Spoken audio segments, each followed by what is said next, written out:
हिमालय के तट पर प्रेम पूर्वक विचरण कर रहे थे, तभी उन्हें एक गुफा दिखाई पड़ी। नारद जी बड़े प्रेम से वहां पर गुफा पर बैठकर बड़ी शांति, जहां निर्मल जलधार बह रही थी, शांति शीतल हवा चल रही थी, बिल्कुल शांत वातावरण था, वहां नारद जी बैठ गए। इसलिए कि यहां बैठकर भगवान का चिंतन करूंगा, कोई विघ्न नहीं होगा। नारद जी प्रेम पूर्वक उस कंदरा में बैठकर प्रेम से भजन करने लगे।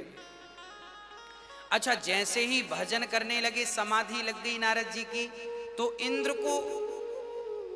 को लगा कि लगता है नारद जी तप करके कहीं हमारा इंद्रासन ना छीन लें, कि सूख हाड़ ले भाग सठ स्वान निरख मृगराज,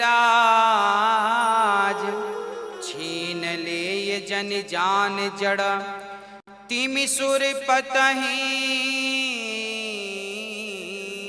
न लाज।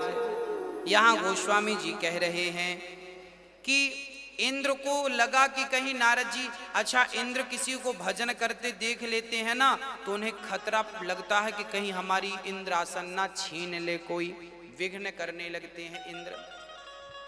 यहां गोस्वामी जी ने इंद्र पर एक चुटकी ले ली।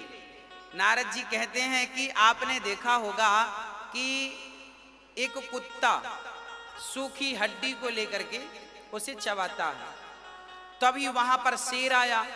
शेर को आया हुआ देखकर कुत्ता हड्डी मुंह में दबा के भागता है, उसे लगता है कहीं मेरी हड्डी शेर ना छीन ले।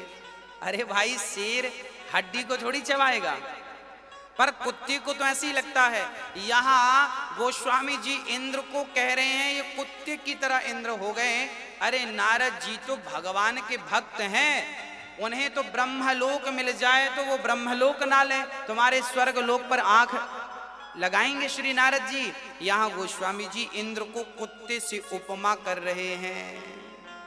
जब आप बड़े होकर के छोटी सोच रखते हैं ना, तो आपकी उपमा इन्हीं से दी जा सकती है ना।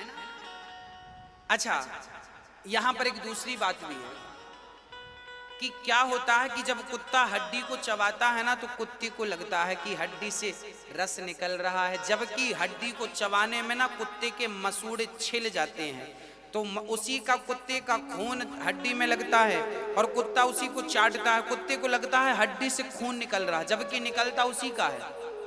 उसी प्रकार हम लोग भी भोगते समय ऐसा महसूस करते हैं कि बड़ा सुख मिल रहा है, हमें संसार में बड़ा आनंद मिल रहा है, परंतु नहीं, आपका ही समय आनंद के रूप में आपको दिख रहा है। आपके पास समय है, या तो भोगों में मन लगा लो या तो भजन में मन लगा लो। इसलिए भोगों में मन न लगाकर आत्म कल्याण में मन, श्री नारद जी ध्यान मग्न है। तब इंद्र ने अप्सराओं को भेज दिया, जाओ जरा नारद जी की समाधि भंग करो। अब अप्सराएं इंद्र की आईं और नारद जी जहां ध्यान लगाए बैठे थे वहां नाचने लगी। उर्वशी इत्यादि बड़ी सुंदर हैं, उर्वशी, रंभा, ये सब आईं और नारद जी के आसपास नाचने लगी। कहीं नारद जी के पास बैठ कर के नारद जी को अपनी ओर आकर्षित, पर नारद जी की ध्यान समाधि इतनी पक्की थी कि अप्सराएं प्रणाम करके चली गईं कि बाबा जी का सत्य डिगा पाना इतना सरल नहीं है। अप्सराएं चली गईं, कामदेव आए, कामदेव चले गए। हाँ, तब नारद जी की समाधि खुली, कामदेव चरणों में गिर पड़े। नारद जी, आप जैसा कोई नहीं है, हाँ क्षमा करिए, आपने काम हमें जीत लिया, आपको अप्सराओं ने जगाना चाहा, पर आपका ध्यान चित्त टूटा नहीं, आपने काम को जीत लिया और आपको हम पर क्रोध नहीं आया, आपने क्रोध को जीत लिया। तब नारद जी ने कहा, जाओ इंद्र से कह देना कि हमें उसके स्वर्ग के सुख की कोई अभिलाषा नहीं है। अर्थात नारद जी ने काम को, क्रोध को और इंद्र के राज्य को भी त्याग दिया, अर्थात सब कुछ जीत लिया नारद जी ने। अच्छा, नारद जी ने जीत तो सब लिया, काम को, क्रोध को, और भजन करने वाला काम को जीत ले, क्रोध को जीत ले, धन दौलत से मन हटा ले, तो कोई आश्चर्य नहीं है, क्योंकि ये उसके भजन का प्रभाव है। हाँ, परंतु गलती क्या हो गई, नारद जी को अहंकार आ गया। नारद जी को लगा बताओ तो मेरे जैसा कौन होगा भला इस दुनिया में। शंकर भी काम को जीत तो लिए थे, पर बाद में उन्हें कामदेव पर गुस्सा आया था तो तीसरी आंख से भस्म कर दिया। मतलब शंकर जी को शंकर ने काम को जीता पर क्रोध को नहीं। नारद जी बोले मैंने काम को क्रोध को दोनों जीत लिया, मतलब मैं शंकर से बड़ा। अब नारद जी अपने आप को बड़ा मानने लग गए, अहंकार जो आ गया। और जब अहंकार आया तो नारद जी अपना गुणगान, अच्छा जो अहंकारी होता है ना वो भगवान की बातें नहीं करता, अपनी हमने तो ये किया, हमारे तो इतने बंगले हैं, हमारी तो इतनी जमीन है, हमारा तो ये है, हमारा वो ये नहीं कहता कि भगवान की कथा ऐसी है। राम जी का सुंदर चरित्र आपने सुना, हमने सुना, आनंद आ गया। राम कितने दयालु हैं, राम कितने कृपालु हैं। राम पर कोई बात नहीं किया श्री नारद जी ने, नारायण पर कोई बात नहीं की। अब नारद जी जहां जाएं तो अपनी बात करने लगे। सुनो हमने तो काम को जीत लिया, हमने तो क्रोध को भी, और हमने तो इंद्रासन को भी लात मार दिया। क्या करना हमें भाई, आपने जीत तो सब लिया है, पर ये जीतने का जो अहंकार लिए घूम रहे हो ये भी हानिकारक है। अब नारद जी गए शंकर जी के पास। जय हो भोलेनाथ। हर बार जाते थे तो भोलेनाथ को बढ़िया से प्रणाम करते थे। इस बार थोड़ा अकड़ में है नारद जी, हम भी तुमसे कम थोड़ी है, हमने भी तो काम को क्रोध को जीत रखा है। देखो भाई ज्ञानी मूढ़ न कोई। हाँ, जब भगवान ज्ञानी बनाते हैं ना तो ज्ञानी बन जाते हैं। और आज भगवान ने हर ली बुद्धि नारद जी की। आज नारद जी अहंकार के वशीभूत हो गए। नारद जी से शंकर जी से कहा हमने तो काम को क्रोध को सबको लोभ को भी जीत, हमें तो कोई लोभ भी नहीं है, हम तो जितेंद्रिय हो गए। अच्छा ऐसा है कि काम को कोई जीत नहीं सकता, परंतु क्या होता है, एक बार किसी सज्जन को डायबिटीज हो गई, डॉक्टर के पास गया, डॉक्टर साहब हमें डायबिटीज हो गई है, गैस की प्रॉब्लम है, क्या करें। डॉक्टर बोले ये गोली खाओ, ये गोली खाते रहोगे तो बीमारी कंट्रोल रहेगी। शुगर की जो बीमारी किसी को हो जाए तो उसमें फिर क्या करना पड़ता है, डॉक्टर बोलते हैं ये गोली खानी पड़ेगी। खाते रहोगे तो खत्म तो नहीं होगी, पर खाते रहोगे तो कंट्रोल रहेगी। उसी प्रकार यदि सत्संग करते रहे तो काम कंट्रोल में रहेगा, क्रोध कंट्रोल में रहेगा, लोभ कंट्रोल में रहेगा। और सत्संग की दवाई नहीं ली सब आपा खो बैठेंगे। इसलिए काम को कोई जीत नहीं सकता, क्रोध को कोई जीत नहीं सकता, परंतु सत्संग करते रहो, भगवान से प्रार्थना करते रहो तो भगवान की कृपा से आपको ये लोग परेशान नहीं कर सकेंगे। कि शंभु दीन उपदेश सहित नहीं नारद ही सुहान, भरद्वाज कौतुक सुनहि सुनहु हरि इच्छा बलवान।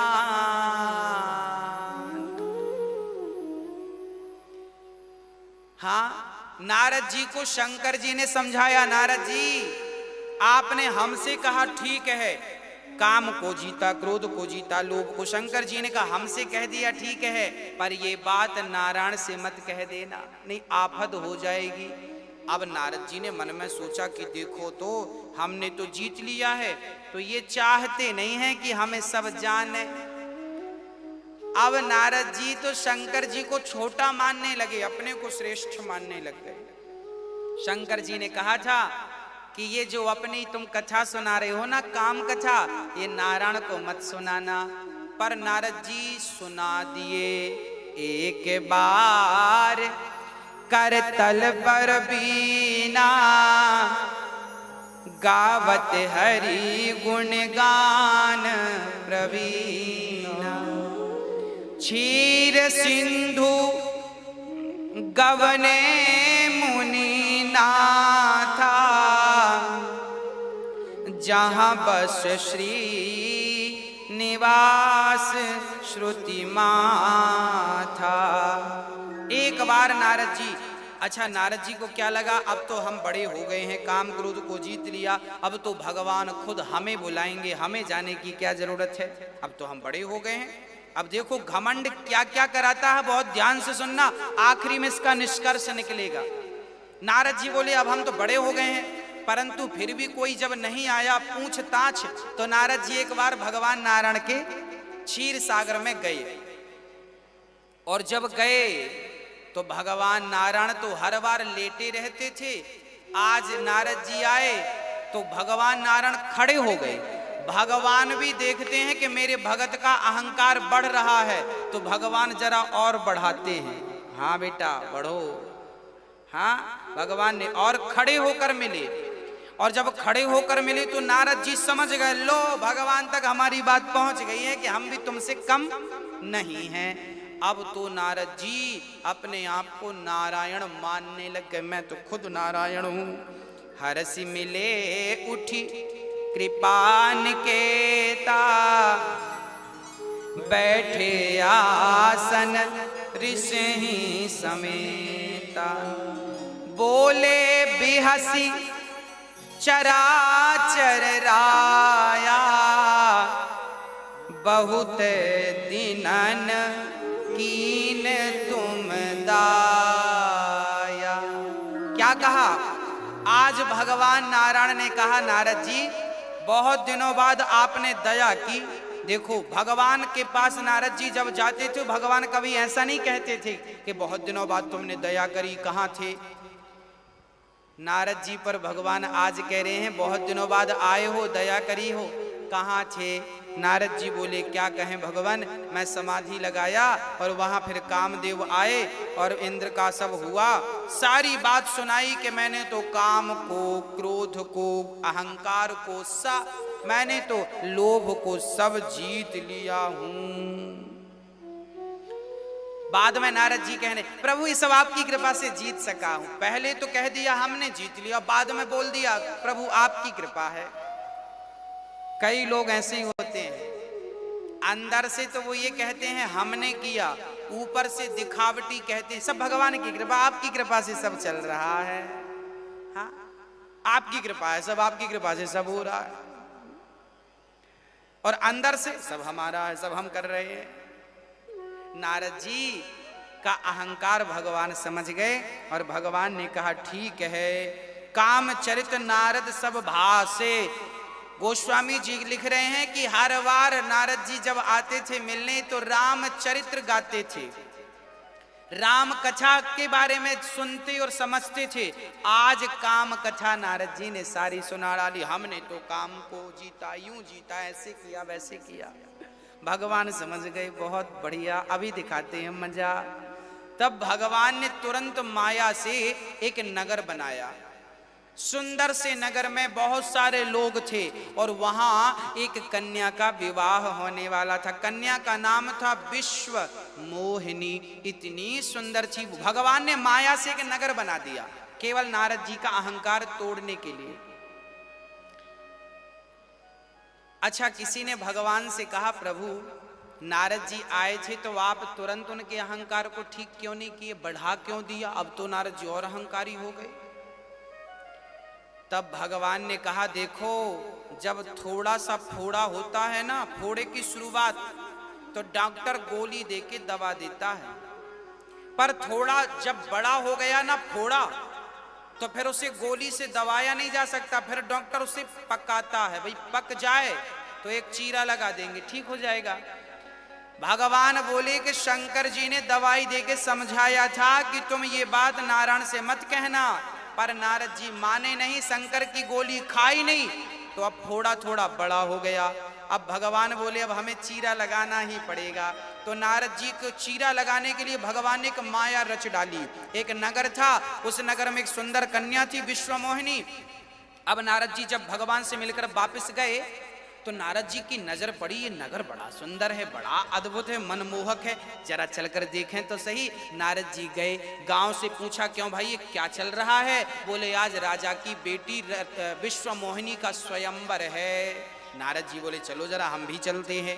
तब राजा को सूचना मिली कि नारद जी आए। नारद जी तुरंत हाथ जोड़ के राजा नारद जी को हाथ जोड़कर ले गए और हाथ जोड़कर कहा महाराज ये रही मेरी बेटी, जरा इसका हाथ तो देखो क्या लिखा है इसके भाग में। अब नारद जी ने ज्यों विश्व मोहिनी को देखा, देखते रह गए, देखते रह गए। और नारद जी ने जल्दी से हाथ पकड़ लिया विश्व मोहिनी का, और ऐसा हाथ पकड़ा कि छोड़ा ही नहीं, और हाथ देखने लगे। और देख देख के नारद जी बड़े खुश हो रहे हैं। अच्छा, विश्व मोहिनी के हाथ में लिखा था कि जो अमर होगा, जिसे कोई जीत नहीं सकेगा, वो इसका पति बनेगा। पर नारद जी ने उल्टा पढ़ लिया। नारद जी को लगा जो इससे विवाह करेगा वो अमर हो जाएगा, वो भगवान बन जाएगा, उसे कोई जीतेगा नहीं। अब नारद जी मन में विचार करने लगे, ये हमें मिल जाए तो हम अमर हो जाएं। अब नारद जी ने हाथ पकड़ लिया, हाथ छोड़ने को तैयार नहीं। विश्व मोहिनी लगी छोड़ाने, नहीं नहीं नहीं, हम नहीं छोड़ेंगे। हाथ पकड़ लिया, हाथ को देखने लगे। हाथ को कम देख रहे हैं, सूरत को। जो नारद जी अभी काम को जीत गए थे, अब वो काम के वशीभूत हो गए। नारद जी उस स्त्री से इतने आसक्त हो गए कि अब नारद जी विचार करें कि अब मैं क्या करूं, कैसे करूं कि ये मुझे पत्नी के रूप में मिल जाए। अच्छा, नारद जी सोचने लगे, अब मेरा भी विवाह होगा, मेरी भी बच्चे होंगे, मेरी भी गृहस्थी होगी। हाँ, अब भगवान ऊपर से मुस्कुरा रहे, वाह, अभी तो कह रहे थे काम को जीत लिया और अब बच्चों का सोचने लग गए। अच्छा ठीक है। अब नारद जी बोले, 1 घंटे बाद विश्व मोहिनी का स्वयंवर था। बड़े बड़े राजा आए थे, जिसके गले पे ये माला पहनाएगी वो इसका पति बनेगा। अब नारद जी सोचे क्या करूं कि मैं इसका पति बनूं। तब नारद जी तुरंत विचार करे, क्या करूं क्या करूं क्या करूं क्या करूं। तब नारद जी भगवान नारायण से कहते हैं, प्रभु बाहर निकले तो 1 घंटे में पहुंच भी नहीं सकते थे भगवान के पास, तो भगवान ही प्रकट हो। देखिए, भगवान भी कम कौतुकी नहीं है, भगवान भी बहुत मजाक करते हैं। भगवान का भी जब मूड होता है ना तो भगवान भी मजाक करते हैं। आज नारद जी, देखिए हमेशा नारद जी को क्षीर सागर जाना पड़ता था, पर आज भगवान स्वयं नारद जी के सामने प्रकट हो गए। कहो नारद जी क्या है। नारद जी बोले, प्रभु एक छोटी सी जरूरत पड़ गई है, आपका सहयोग चाहता हूं। भगवान बोले, नारद जी कहो क्या हो गया। नारद जी बोले, प्रभु यहाँ एक लड़की है, पसंद आई है, आपकी आज्ञा हो तो शादी कर लो। भगवान बोले, कर लो, हमें क्या मदद करनी होगी, हम नैंग दे देंगे ढेर सारा। ना ना, नारद जी बोले, नैंग वैंग कुछ नहीं, हमारा जो रूप है ना बाबा जी वाला है, दाढ़ी बड़ी बड़ी है और हम बुढ़े से दिखने लगे हैं, जरा आप अपना सुंदर वाला रूप दे दो हमें। आप बड़े सुंदर है ना, आपने रूप देहु प्रभु मोही, हाँ, और आन भांति नहीं पावहु ओही। यदि आपका ये रूप, क्योंकि इस सृष्टि में सबसे सुंदर आप हैं, नारायण हैं, यदि आपका ये मनमोहक रूप मुझे मिल जाए। अब सोचिए कि हमने लोगों को गाड़ी मांगते तो देखा है कि साहब शादी में जा रहे हैं, जरा अपनी गाड़ी दे दो, और साहब जरा अपने जूते भी दे देना। हमने जूते मांगते, गाड़ी मांगते और सामान मांगते तो देखा है, पर रूप मांगते आज नारद जी को ही देख रहे हैं। नारद जी कह रहे हैं, आप सुंदर हैं, अपना रूप हमें दे दो, शादी कर लें, फिर बाद में आप ले लेना।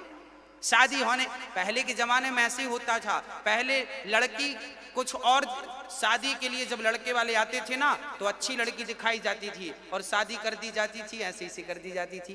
पहले के जमाने में ये बढ़िया बहुत सारा होता था। कोई और लड़की दिखाई और शादी कोई और लड़की से कर दी। हाँ, दिखाई कोई और, कर दी किसी और से। पहले के जमाने में तो जब लड़की वाले या लड़के जब देखने आते थे ना तो लोग पड़ोसी के सोफे वोफे भी मांग लेते थे, ताकि सामने वाले को लगे कि भाई ने घर सोफा वोफा भी है। पहले के जमाने सब व्यवस्थाएं होती थी, लोग घर भर सजा लिया करते थे ताकि देखने वाले को लगे भाई ठीक ठाक लोग हैं। कई लोग किराए से ले आते थे सजाने के लिए ताकि दिखा सकें। ये अधिकांश होता था। अब राम जाने क्या चल रहा है मार्केट में, अब का कोई अनुभव नहीं है। अब तो ये हुआ कि नारद जी ने कहा, आपन रूप देहु प्रभु मोही, प्रभु अपना रूप आप हमें दे दो, आप बड़े सुंदर हैं। भगवान बोले ठीक है ले लो। भगवान ने अपना रूप, अच्छा नारद जी ने यहाँ एक बात और कही। नारद जी ने कहा, प्रभु जेहि विधि होय नाथ हित मोरा, करहूं सुबैगी दास मैं तोरा। नारद जी ने यहाँ एक बात बढ़िया कह दी कि प्रभु मैं तो आपका दास हूं, अब जैसे में मेरा हित हो वैसा आप करना। अच्छा, नारद जी थे तो भक्त और भगवान बहुत प्यार करते थे नारद जी से। अब नारद जी को भगवान ने अपना रूप दे दिया, और भगवान के तो सारे रूप भगवान के ही हैं। सिए राम मैं सब जग जानी, निज प्रभु मैं देखई जगत। हाँ, सारा संसार भगवान का ही रूप है, उनके अतिरिक्त क्या है। तो अब भगवान ने अपना बंदर वाला रूप नारद जी को दे दिया। नारद जी की शक्ल कैसी होगी, बंदर की। नारद जी बड़े बंदर दिखने लग गए। और जब नारद जी बंदर बन के चले, अच्छा नारद जी को भी भगवान पर इतना विश्वास था। देखिए, विश्वास इतना था कि नारद जी ने दर्पण नहीं देखा कि मेरा स्वरूप कैसा, जैसा भगवान ने दिया वैसे बन के चल पड़े और जाकर के। अच्छा, जब नारद जी राजसभा में गए तो वहां सबको नारद नारद ही दिख रहे हैं, बंदर सबको नजर नहीं। क्योंकि भगवान को लगा कि सब यदि नारद को बंदर देखेंगे ना तो नारद जैसे संत का अपमान होगा। तो भगवान ने ऐसी माया रची कि वहां जितने लोग थे सबको तो नारद ही दिख रहे थे, परंतु विश्व मोहिनी को केवल बंदर दिख रहे थे। मतलब जिससे विवाह होना तो उसी को नारद जी बंदर दिखाई पड़ गए। और वहां पर शिव जी के 2 गण और थे, उन 2 गणों को भी नारद जी बंदर दिख रहे थे। अब नारद जी जाके सबसे आगे की सीट खाली थी, नारद जी वहां जाकर बैठ गए कि वो आएगी यहीं के ही माला डाल देगी, अपना विवाह हो जाएगा। अब बंदर बन के गए नारद जी। अच्छा देखिए कितनी बढ़िया बात है कि संसार, नारद जी बने बंदर हैं पर संसार को नारद ही दिख रहे हैं। इसका तात्पर्य यह है कि भगवान जिसे जो दिखाना चाहते हैं संसार उसे वैसा ही देख सकता है।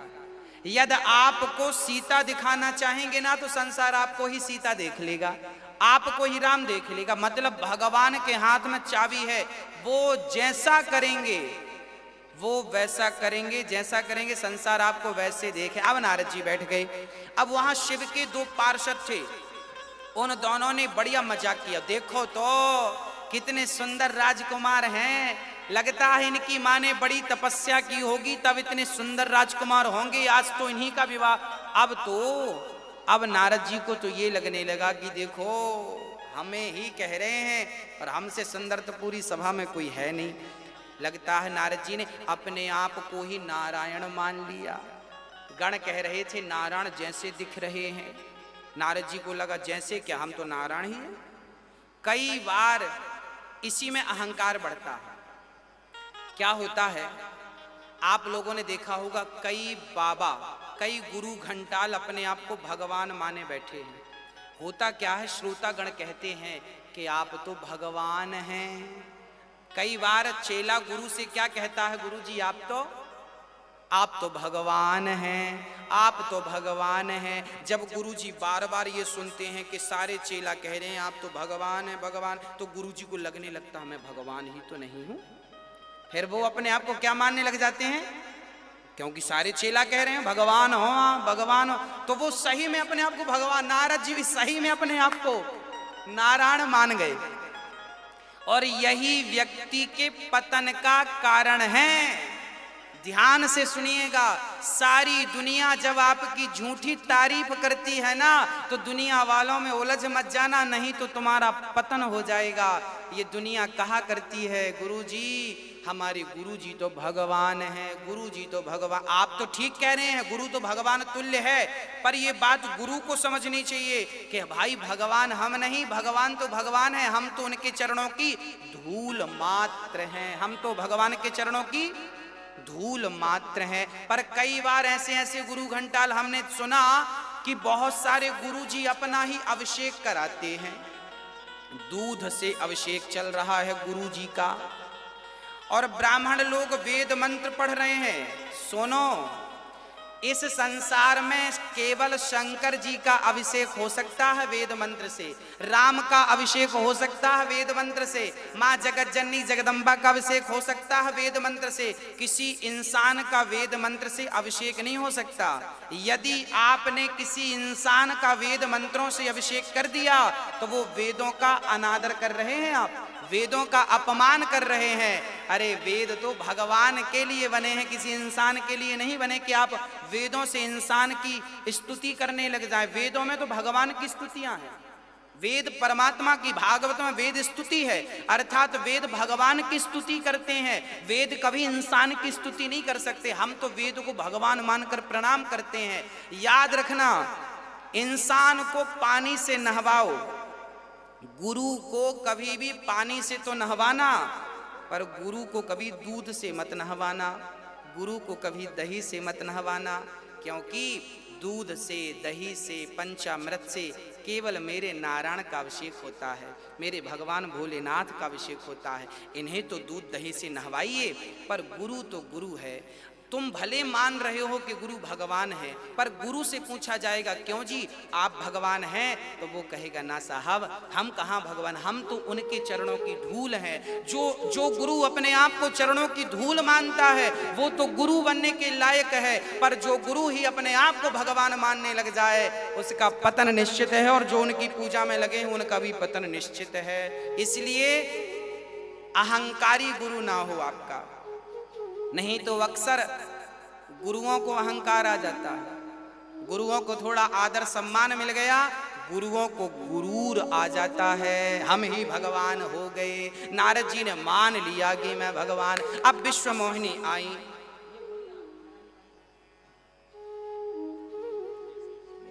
हाँ क्या कहा, अब विश्व मोहिनी ने बढ़िया से देखा, माला लेकर आई और नारद जी को देखा। नारद जी को देखती विश्व मोहिनी को गुस्सा आया, राम राम क्या मैं ऐसी हूं कि बंदर मेरे से शादी करने आए। अब नारद जी को देखकर विश्व मोहिनी को बड़ा गुस्सा आया। नारद जी को देखा ही नहीं, दूसरी लाइन पर विश्व मोहिनी चल पड़ी। नारद जी को लगता देख नहीं पाई, तो नारद जी यहां से उठ के दूसरी लाइन पर जाके बैठ गए।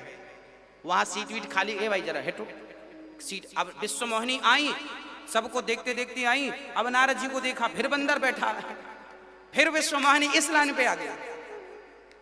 अब विश्व मोहिनी जब इस लाइन पे आई तो फिर नारद जी को लगता है ये देख नहीं पाई, मैं इतना सुंदर हूं पर ये देख नहीं पा रही है, तो नारद जी फिर जाकर के उस तरफ बैठ गए। अब नारद जी बार बार इस तरफ उस तरफ, अंत में स्वयं नारायण आए और नारायण के रूप में स्वयं भगवान नारायण थे, उनको गले पे माला पहनाई। माला पहनाई और बड़े प्रेम से माला पहनाकर, बड़े प्रेम से माला पहनाकर पति के रूप में प्राप्त कर लिया। अब नारद जी को बड़ा दुख लगा, राम राम राम राम राम राम राम, हम तो शादी का मन बनाए थे पर शादी तो हुई नहीं, शादी नहीं हुई। तब वो शिव गण जो थे उन्होंने कहा नारद जी जरा अपनी शक्ल तो देख लो। तब नारद जी ने पानी में झांक कर देखा तो बंदर की शक्ल। अब तो नारद जी इतने गुस्से में आए, इतना क्रोध इतना क्रोध। अब नारद जी कह रहे हैं कि लो हमें बंदर बना दिया। अब तो नारद जी इतने क्रोध इतने क्रोध इतने क्रोध इतने क्रोध, नारद जी कहने लगे अब तो मैं मर जाऊंगा या तो भगवान के प्राण ले लूंगा। अब नारद जी, अब जैसे नारद जी आगे बढ़े तो भगवान फिर आ गए, विश्व मोहिनी पास में खड़ी पत्नी बनकर, और भगवान नारायण आए। नारायण बोले नारद जी क्या है। अब नारद जी आगे बोले क्या है, तुम बहुत आतताई हो गए हो, जो मन में आता है कर लेते हो। हमें बंदर बना दिया और हमने शादी का प्लान बनाया, हमसे पत्नी छीन ली, आपने 16,108 किया था, किसी ने रोका, हम एक करने गए तो वहां भी तुम, हमारी शादी आपने नहीं होने दी, और ना जाने क्या तुम बड़े कपटी हो, तुम बड़े निष्ठुर हो। भगवान को ऐसी ऐसी बातें नारद जी ने कह डाली, बड़े निष्ठुर हो, बड़े कपटी हो। हाँ तुम दूसरों का उत्कर्ष नहीं देख सकते हो, हम शादी करने गए तो आप वहां शादी कर लिए, जाओ मैं तुम्हें श्राप देता हूं। जैसे आज मैं नारी के वियोग में तड़प रहा हूं, कल तुम्हें भी आने वाले समय में नारी के वियोग में तड़पना पड़ेगा। और जैसे तुम मनुष्य बनकर आए और मेरी होने वाली पत्नी के संग तुमने विवाह कर लिया विश्व मोहिनी के संग, तुम्हें भी अगले जन्म में मनुष्य बनना पड़ेगा। और सुनो, जैसे तुमने मुझे बंदर बनाया, अगले जन्म में तुम्हें भी बंदरों का सहयोग लेना पड़ेगा। एक साथ नारद जी ने 3 श्राप दे दिए। भगवान ने सारे श्रापों को सिर पर रख लिया, नारद जी को प्रणाम किया, नारद जी मुझे आपके दिए हुए श्राप मंजूर हैं। तब भगवान ने वो सारी माया जो फैलाई थी, वो माया सब सारी माया समाप्त कर दी। और जैसे ही माया का पर्दा हटा, नारद जी अपने ज्ञान में आए, अरे मैं तो नारद हूँ और मैंने क्या किया, मैं भगवान चरणों में गिर पड़े, हे प्रभु क्षमा करो, चरणों में पड़ गए, लिपट गए, प्रभु गलती हो गई, अपराध हो गया, आपको मैंने श्राप दे दिया, मैं अपना श्राप आपसे वापस लेता हूँ। भगवान ने कहा नाना ये तो मेरी माया थी, आपको अहंकार आ गया था, उस अहंकार का नाश तो करना ही था, अब श्राप आपने दिया है तो कोई बात नहीं। पार्वती से शंकर जी कह रहे हैं आपके गुरु ने श्राप दिया, इसलिए एक बार ब्रह्म को नारायण को राम बन करके सृष्टि में आना पड़ा। राम जन्म के हेतु अनेका, एक ते अधिक एक ते एका। अनेक हेतु हैं श्री राम अवतार के। आज बड़े प्रेम से अब नारद जी, अब प्रश्न ये खड़ा हुआ, नारद जी ने कहा प्रभु आपने हमें बंदर क्यों बनाया? तब नारद जी से भगवान ने कहा देखो बंदर तो बनना ही पड़ता है। हाँ, शादी के बाद ना अक्सर लोग बंदर बने नजर आते हैं। भगवान ने कहा देखो बंदर तो बनना ही पड़ेगा, या तो पत्नी के बंदर बन जाओ या तो मेरे बंदर बन जाओ। तो मैंने तुम्हें अपना बंदर बनाया, पत्नी का बनने नहीं दिया, ये बड़ी कृपा हो गई। आपको बंदर तो बनना ही पड़ेगा, या तो संसार का बंदर बनो या तो राम का बंदर बनो। तो संसार का बंदर बनने से अच्छा है मेरे राम के बंदर बन जाओ। तो नारद जी को अपना बंदर बना लिया। बंदर वैसा ही करता है जैसे मंदारी कराता है। मंदारी कहेगा नाच बंदर नाच, तो बंदर नाचने लग जाएगा। मंदारी कहेगा चलो ससुराल जाएगा तो जमीन पर बैठेगा कि कंबल पे, तो कंबल पे बैठ के बताता है। मतलब मंदारी जो जो चाहता है बंदर वो करता है। उसी प्रकार भगवान जो चाहते हैं भक्त वही करता है, वही सच्ची भक्ति है। इसलिए नारद जी को भगवान ने अपना बंदर, मतलब हम किसके बंदर बन जाएं? अपने राम के बंदर बन जाएं, अपने कृष्ण के बंदर बन जाएं, हम भगवान के बंदर बन जाएं तो हमारा कल्याण हो जाएगा, हमारा उद्धार हो जाएगा। तो एक जन्म में नारायण को नारद श्राप के कारण आना पड़ा। अब अद्भुत चर्चा है। एक बार क्या हुआ, एक बार राम जी को अवतार लेना पड़ा। हाँ, किसके कारण? बोले एक बार श्री स्वयंभू मनु और शत्रुपा ने वरदान मांगा तो भगवान को अवतार लेना पड़ा। अच्छा नारद जी आज काम के अधीन क्यों हो गए? आज नारद जी की बुद्धि क्यों बिगड़ गई? तो क्या नारद जी ऐसे हैं? ना, नारद जी बहुत पूजनीय हैं, नारद जी बहुत उच्च कोटि के भगत हैं। फिर उनकी बुद्धि ऐसे कैसे होगी? बोले भगवान जिसे जैसा करें वैसा हो जाता है। और एक बात बताओ, कई बार ना जब माँ बच्चे को चलना सिखाती है ना, चल चल चल बेटा चलो, आजा आजा आजा आजा, तो माँ उल्टी चलती है, माँ पीछे की तरफ चलती उल्टी, और बच्चे को बुलाती आजा आजा। बच्चा आगे आता जाता है, मम्मी पीछे पीछे उल्टी जाती है। किसी ने माँ से कहा क्यों तुम उल्टी चल रही हो, सीधा चलना नहीं आता क्या? माँ ने कहा सीधा चलना तो आता है, फिर उल्टी क्यों चल रही हो? तब माँ कहती है मैं उल्टी इसलिए चल रही हूँ ताकि मेरा बच्चा सीधा चलना सीख जाए। उसी प्रकार आज नारद जी ने ये लीला करके संसार को दिखा दिया कि मुझ जैसा ज्ञानी, मुझ जैसा भक्त भी काम के अधीन हो सकता है। और तुम भगवान से विमुख हो गए तो तुम्हारी क्या दुर्गति होगी समझ लो। भगवान से विमुख होने पर यह दुर्गति होती है। संसार का प्राणी भोगों में उलझ जाता है। काम से, क्रोध से, लोभ से वही छूटते हैं जिन्हें राम छुड़ाना चाहें। इसलिए आप कभी ये ना कहिएगा कि हमने ये कर लिया। हाँ, अब एक बार सुनो। एक बार स्वयंभू मनु और शत्रुपा, एक बार मनु शत्रुपा बहुत बड़े राजा थे। मनु के ही दो बेटे थे। भागवतों में कथा सुनाता हूं। मनु की तीन बेटियां, आकुति, देवहूति, प्रसूति, प्रियव्रत, उत्तानपाद, ये तीन बेटियां, दो बेटे इनके बेटे जानते हो कैसे हैं? इनके नाती ध्रुव हुए थे। उत्तानपाद के बेटे का नाम ध्रुव, और इनकी जो बेटी थी माँ देवहूति की बेटी अनुसुईया थी। मतलब मनु और शत्रुपा इतने बड़े बड़े भक्तों को आपने जन्म दिया। अब इन दोनों को मन में विचार आया कि हमारा बुढ़ापा आ गया है, अब हमें संसार का त्याग करना चाहिए। के हों ही न विषय विराग, भवन बसत भा चौथपन, हृदय बहुत दुख लाग, जन्म गयऊं हरि भगत बिनु। हाँ, अब मनु शत्रुपा ने विचार किया कि हमारा बुढ़ापा आ गया है, अभी तक हमारा वैराग्य नहीं हुआ। कई बार ना हम बेटी का विवाह, बेटों का विवाह हो गया, सब अपने अपने घर सुखी हैं, फिर भी हम घर पे ही पड़े रहते हैं, फिर भी हमारा मन संसार से निकलता नहीं है। मनु शत्रुपा की भी यही हालत थी। हों ही न विषय विराग, बुढ़ापा आ गया फिर भी विषयों से वैराग्य नहीं हुआ।